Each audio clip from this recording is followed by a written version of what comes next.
إني وجهت وجهي للذي فطر السماوات والأرض حنيفا وما أنا من المشركين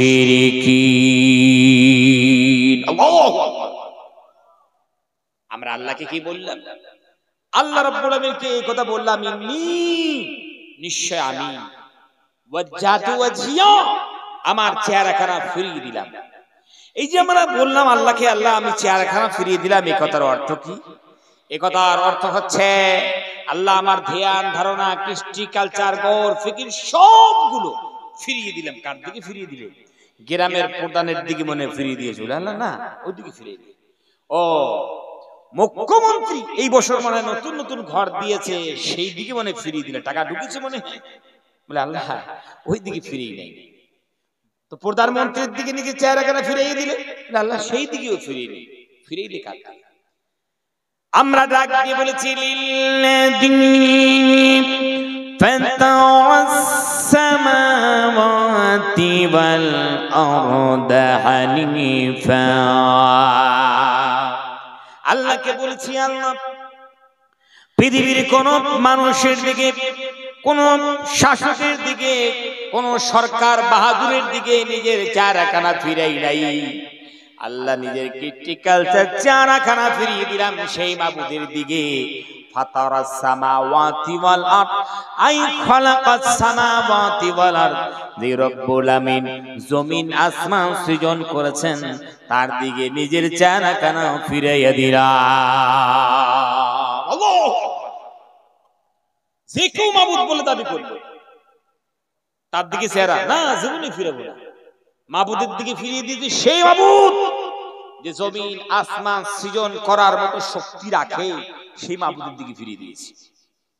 কেউ কোন জিনিসকে মাবুদের জায়গায় বসে দিল, আল্লাহর জায়গায় বসে দিল, রবের জায়গায় বসে দিল, জীবনে তার দিকে জীবনে চেহারা ফিরিয়ে দিল।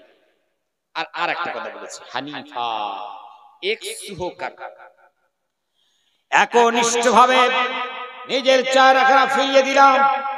এমন না আল্লাহ ভালো যেগুলো লাগবে সেগুলো মানবো আর ভালো যেগুলো লাগবে না সেগুলো ছেড়ে দেব, এমন না। সার যখন তসলিম করেছি, আত্মসমর্পণ যখন করেছি, মাথা নত যখন করেছি, হে আল্লাহ এখন তোমার পক্ষ থেকে যেমনই কনস্টিটিউশন আসবে, আইন যেমন আসবে, হুকুম যেমন আসবে, আমাদের বোধগম্য হোক বা না হোক সেগুলো আমরা মানবো। সুবহানাল্লাহ। কত সুন্দর কথা না? আল্লাহ রাব্বুল আমিনকে আর একটা কথা আমরা শেষে বললাম, ওয়া মা আনা মিনাল মুশরিকিন।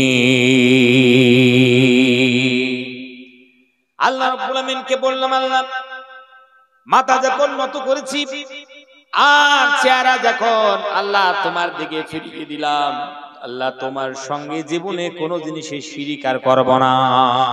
সুবহানাল্লাহ। শিরিক করব না এই কথা বললাম। ভাই আমার শিরিক কাকে বলে আপনারা জানেন? শিরিক তো জানেন।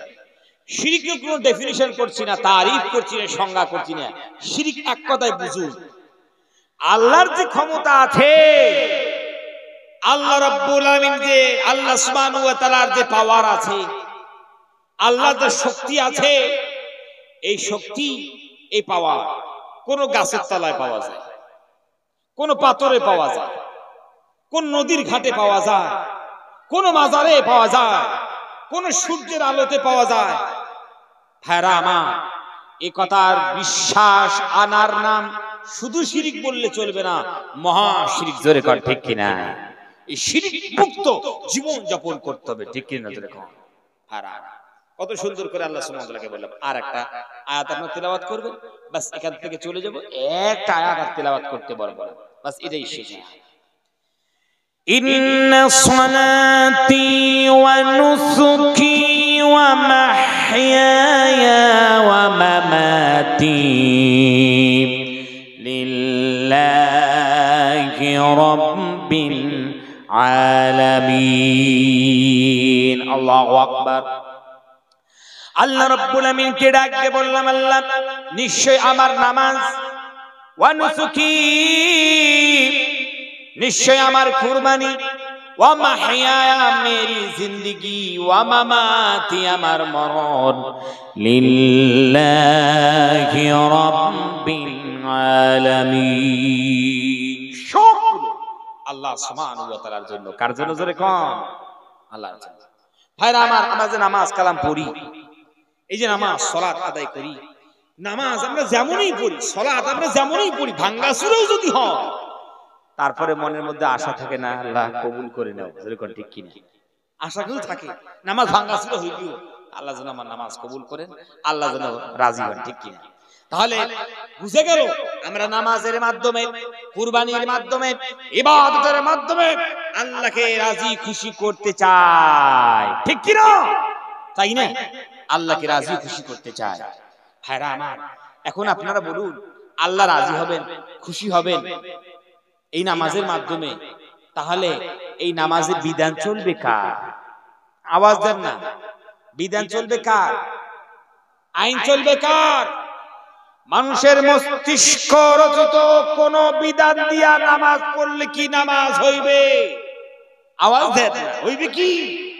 কোন বিধান যদি আমরা ছেড়ে দেই, আল্লাহ কি রাজি হইবে?